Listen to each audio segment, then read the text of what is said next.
ಓಂ ಶ್ರೀ ವೀರಭದ್ರೇಶ್ವರಾಯ ನಮಃ. V K ನಿಜವಾಸ್ತು ಚಾನಲ್ಗೆ ಸುಸ್ವಾಗತ ಹಾಗೂ ವೀಕ್ಷಕರಿಗೆ ಶುಭಾಶಯಗಳು. ಈಗ ನಾನು 61ನೇ ಎಪಿಸೋಡ್ 66ನೇ ಎಪಿಸೋಡನ್ನು ಮಾಡುತ್ತಿದ್ದೇನೆ. 64ರಲ್ಲಿ ಮನೆಗಳ ಬಗ್ಗೆ, ಹೋಟೆಲ್ ಅಂಗಡಿಗಳ ಬಗ್ಗೆ, ಇತರಾದಿ ಬಗ್ಗೆ ಎಲ್ಲ ವಿಸ್ತಾರವಾಗಿ ತಿಳಿಸಿದ್ದೇನೆ. ಕಳೆದ ಸಂಚಿಕೆಯಲ್ಲಿ ಪೂಜ್ಯನೀಯ ರಾಘವೇಂದ್ರ ಮಹಾಸ್ವಾಮಿಗಳ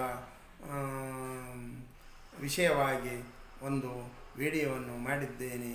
ಅದೇ ರೀತಿ ಆ ಮಂದಿರದಲ್ಲಿ ಇರುವಂಥ ಒಳ್ಳೆಯ ಶುಭವಾದ ರಸ್ತೆಗಳ ಬಗ್ಗೆ, ಅವರ ತಪಸ್ಸಿನ ಸ್ಥಳದ ಬಗ್ಗೆ, ಅಲ್ಲಿ ಪೂಜ್ಯನೀಯ ರಾಘವೇಂದ್ರರು ನೆಲೆಸಿದಂಥ ಬೀಡಿನಲ್ಲಿ ಅದೆಷ್ಟು ಚೆನ್ನಾಗಿದೆ, ಅದೆಷ್ಟು ಭಕ್ತರು ಬರುತ್ತಿದ್ದಾರೆ ಎಂಬ ವಿಷಯವಾಗಿ ಕೂಲಂಕುಷವಾಗಿ ನಾನು ಪೂಜ್ಯನೀಯ ರಾಘವೇಂದ್ರರ ಬಗ್ಗೆ 2ನೇ ವಿಡಿಯೋವನ್ನು ಮಾಡುತ್ತಿದ್ದೇನೆ.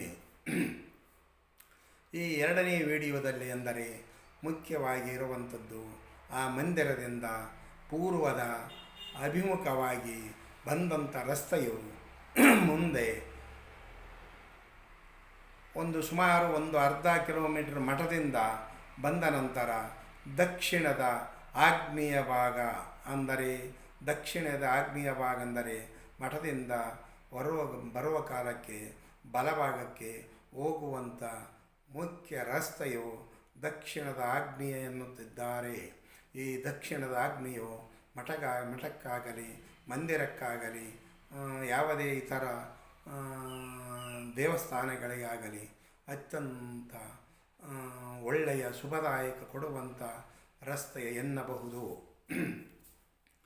ಮುಖ್ಯವಾಗಿ ಅಲ್ಲಿ ದಕ್ಷಿಣದ ಆಗ್ನೇಯ ರಸ್ತೆ ಎಂದರೆ ಅದು ಒಳ್ಳೆಯ ಶೂರತ್ವದ್ದು, ವೀರತ್ವದ್ದು, ಜನಸಂದಣಿಯಿಂದ ಇರುವಂಥದ್ದು. ಆ ದಕ್ಷಿಣದ ಆಗ್ನೇಯ ಅಂತಂದರೆ ಅದಕ್ಕೆ ಸಾಮಾನ್ಯವಾಗಿ ಜನರು ಅದರಿಂದ ತುಂಬಿ ತುಳುಕುತ್ತಿದ್ದಾರೆ ಎಂದು ಹೇಳಲು ಇಷ್ಟಪಡುತ್ತೇನೆ. ದಕ್ಷಿಣದ ಆಗ್ನೇಯ ಅಂದರೆ ಅದು ಅಷ್ಟೊಂದು ಶುಭವಾದ ದಿಕ್ಕು. ಅಂಥ ದಿಕ್ಕಿನಿಂದ ತುಂಬಿ ತುಳುಕುತ್ತಿರುವಂಥ ಆ ಮಹಿಮನ ವಿಷಯದ ಬಗ್ಗೆ ಅದೆಷ್ಟು ಹೇಳಿದರೂ ನಾವು ಅಸಾಧ್ಯದ ಮಾತು. ಅದು 2 ವಿಡಿಯೋದಲ್ಲಿ ತಿಳಿಸಲಿಕ್ಕೆ ಅಸಾಧ್ಯವಾದ ಮಾತು. ನೋಡಿ, ಪೂಜ್ಯನೀಯ ರಾಘವೇಂದ್ರ ಮಹಾಸ್ವಾಮಿಗಳು ಅಂಥ ಸ್ಥಳದಲ್ಲಿ ನೆಲೆಬಿಟ್ಟಿದ್ದಾರೆಂದರೆ ಅದು ಎಷ್ಟು ಭಕ್ತರು ಬರುತ್ತಿದ್ದಾರೆ, ಹೋಗುತ್ತಿದ್ದಾರೆ, ಅದರ ಬಗ್ಗೆ ಇಂತಿಷ್ಟೇ ಹೇಳಲಿಕ್ಕೆ ಅಂತ ಅಸಾಧ್ಯದ ಮಾತು. ಆ ದೇವಸ್ಥಾನದಲ್ಲಿ, ಆ ಮಂದಿರದಲ್ಲಿ ಪೂಜ್ಯನೀಯ ರಾಘವೇಂದ್ರ ಮಹಾಸ್ವಾಮಿಗಳ ಸನ್ನಿಧಿಯೇ ಅಂಥ ಸ್ಥಳದಲ್ಲಿ ಅವರು ನೆಲೆಸಿದ್ದಾರೆ, ಬೀಡು ಬಿಟ್ಟಿದ್ದಾರೆ. ಅವರು ಈ ನಾಡಿನಾದ್ಯಂತ ಭಕ್ತರಿಗೆ ಅದೆಷ್ಟು ಧೈರ್ಯವನ್ನು ತುಂಬಿ ಹೇಳುತ್ತಿದ್ದಾರೆಂದರೆ ಅವರ ಆ ಸ್ಥಳಕ್ಕೆ ಬಂದಾಗ ಅದು ಅತ್ಯಂತ ನೆಮ್ಮದಿಯಿಂದ ಇರುವಂಥ ಸ್ಥಳವೆಂದರೆ ಅಲ್ಲಿಗೆ ಬಂದಾಗ ಭಕ್ತರು ಅದೆಷ್ಟು ಆನಂದದಿಂದ ಇರುತ್ತಾರೆಂದರೆ ಅದು ಹೇಳಲಿಕ್ಕೆ ಸಾಧ್ಯ. ಅದಕ್ಕೆ ಮುಖ್ಯವಾಗಿ ಅಲ್ಲಿ ಇರುವಂಥ ದಕ್ಷಿಣದ ಆಗ್ನೇಯ ನಡಿಗೆ ದಾರಿ ಕನಿಷ್ಠ ಎಂದರೆ ಅದು ಮುಂದೆ ಅರ್ಧ ಕಿಲೋಮೀಟರ್, ಇನ್ನೊಂದು ಅರ್ಧ ಕಿಲೋಮೀಟರ್, 1 ಕಿಲೋಮೀಟರ್ನವರೆಗೆ ಆ ರಸ್ತೆಯು ನಡೆಯುತ್ತದೆ.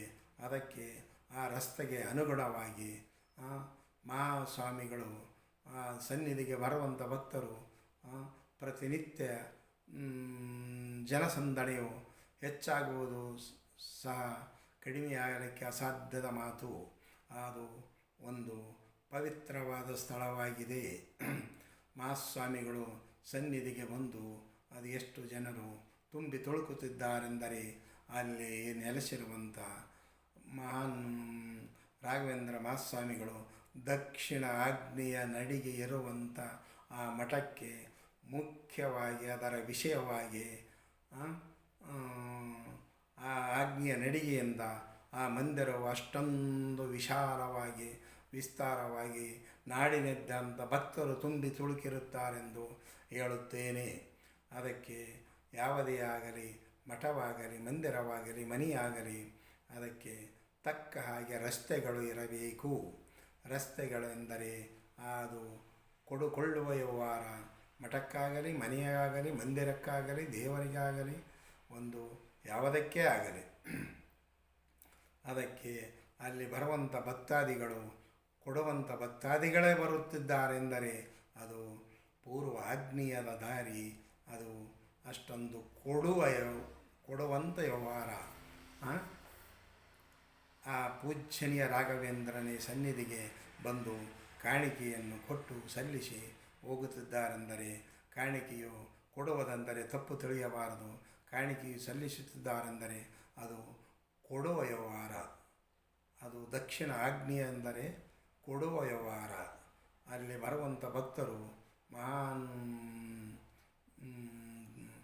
ಪೂಜ್ಯನೀಯ ರಾಘವೇಂದ್ರನಿಗೆ ಕಾಣಿಕೆಯನ್ನು ಸಲ್ಲಿಸಿ ಹೋಗುತ್ತಿದ್ದಾರೆಂದರೆ ಅದು ದಕ್ಷಿಣದ ಆಗ್ನೇಯ ದಾರಿಯ ನೋಟದಿಂದ ಇರುತ್ತದೆಂದು ನಾನು ಹೇಳುತ್ತೇನೆ.